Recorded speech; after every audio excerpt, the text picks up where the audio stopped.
തദ്ദേശ സ്വയംഭരണ സ്ഥാപനങ്ങളിലേക്കുള്ള തിരഞ്ഞെടുപ്പിന് കേളികൊട്ടുയർന്നു.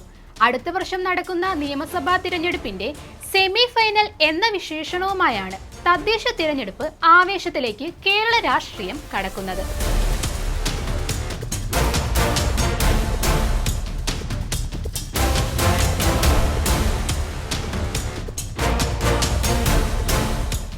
ഡിസംബർ 9-നും 11-നും 2 ഘട്ടങ്ങളിലായാണ് തിരഞ്ഞെടുപ്പ്. ഡിസംബർ 13-നാണ് വോട്ടെണ്ണൽ. തമ്മിലടിയും സ്ഥാനാർത്ഥി നിർണയത്തിലെ കല്ലുകടിയും കോൺഗ്രസ് BJP ക്യാമ്പുകൾക്ക് തലവേദനയായി മാറിയപ്പോൾ പൂർണ്ണസജ്ജമാണെന്ന് പ്രഖ്യാപിച്ചിരിക്കുകയാണ് ഇടതുമുന്നണി നേതൃത്വം. നവകേരള സൃഷ്ടിയുമായി മുന്നോട്ടു പോകുന്ന സംസ്ഥാന സർക്കാരിന്റെ വികസന നേട്ടങ്ങളിലാണ് LDF മുന്നോട്ടു പോകുന്നത്.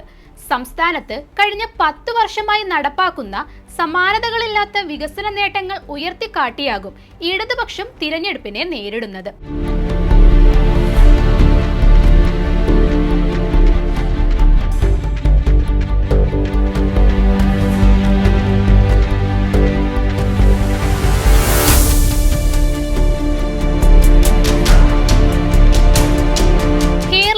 വികസന സ്വപ്നങ്ങൾ പൂർണ്ണമായും യാഥാർത്ഥ്യമാക്കാൻ തദ്ദേശ സ്ഥാപനങ്ങളിൽ ഇടതുപക്ഷത്തിന് കൂടുതൽ കരുത്തോടെ മുന്നോട്ടു പോകേണ്ടതുണ്ട്.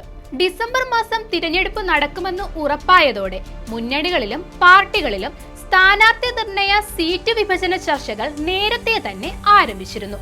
എന്നാൽ കോൺഗ്രസിലും BJPയിലും ഈ ചർച്ചകൾ പലയിടത്തും പൊട്ടിത്തെറികൾക്ക് ഇടയാക്കിയിട്ടുണ്ട്. തിരുവനന്തപുരം, കൊച്ചി, കോഴിക്കോട്, കൊല്ലം, തൃശൂർ, പാലക്കാട് എന്നിവിടങ്ങളിൽ എല്ലാം കോൺഗ്രസിലും BJPയിലും ഇതിനോടകം പാളയങ്ങളിൽ പട രൂപപ്പെട്ടിട്ടുണ്ട്. ഇരു പാർട്ടിക്കുള്ളിലും ഇവരുടെ മുന്നണികൾക്കുള്ളിലും തർക്കങ്ങൾ രൂക്ഷമാണ്. മുന്നണിയിലെ തർക്കം മാത്രമല്ല, ആഭ്യന്തര കലഹം, അഴിമതി, സ്ത്രീപീഡന ആരോപണം, ഫണ്ട് തട്ടിപ്പ്, ഭൂമി കുംഭകോണം എന്നിവയും BJPക്കും കോൺഗ്രസിനും തലവേദനയാകുന്നുണ്ട്. സംസ്ഥാന അധ്യക്ഷന്റെ ഭൂമി കുംഭകോണം, തിരുവനന്തപുരം കൗൺസിലറുടെ ആത്മഹത്യ, പാർട്ടി നേതൃത്വവും സുരേന്ദ്രൻ പക്ഷവുമായുള്ള ഉൾപോര്, പാലക്കാട്ടെ സംഘടനാ പ്രശ്നങ്ങൾ, പന്തളം ഉൾപ്പെടെ ഭരണമുള്ള സ്ഥലങ്ങളിലെ അഴിമതി, മുന്നണിക്കുള്ളിൽ BDJSുമായുള്ള പ്രശ്നം എന്നിവയൊക്കെയാണ് BJP ക്യാമ്പിനെ അസ്വസ്ഥമാക്കുന്നത്. ജമാഅത്തെ ഇസ്ലാമിയുമായുള്ള പരസ്യബന്ധവും SDPIയുമായുള്ള രഹസ്യബന്ധവും UDFന് തലവേദനയാകുമെന്ന് ഉറപ്പാണ്. സ്ത്രീപീഡന ആരോപണങ്ങളിൽ മുഖം നഷ്ടപ്പെട്ട രാഹുൽ മാങ്കൂട്ടത്തിൽ തിരഞ്ഞെടുപ്പ് പ്രചരണ രംഗത്ത് UDFനെ പ്രതിരോധത്തിലാക്കും. വയനാട് ദുരിതബാധിതർക്ക് വീട് വെച്ച് നൽകാമെന്ന് വാഗ്ദാനം ചെയ്ത് യൂത്ത് കോൺഗ്രസ് കോടികൾ പിരിച്ചെടുത്ത് തട്ടിപ്പ് നടത്തിയതും തിരഞ്ഞെടുപ്പിൽ ചർച്ചയാകും. കൂടാതെ കോൺഗ്രസിനുള്ളിൽ ഉൾപ്പോരും UDF നേതൃത്വത്തെ പ്രതിരോധത്തിലാക്കും.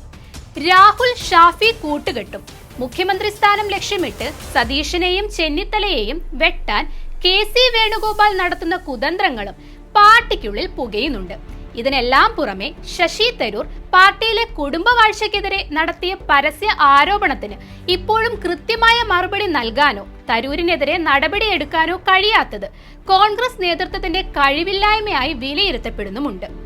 കോൺഗ്രസിലെയും BJPയിലെയും പടലപ്പിണക്കങ്ങൾ വരും ദിവസങ്ങളിൽ പൊട്ടിത്തെറിയായി മാറും.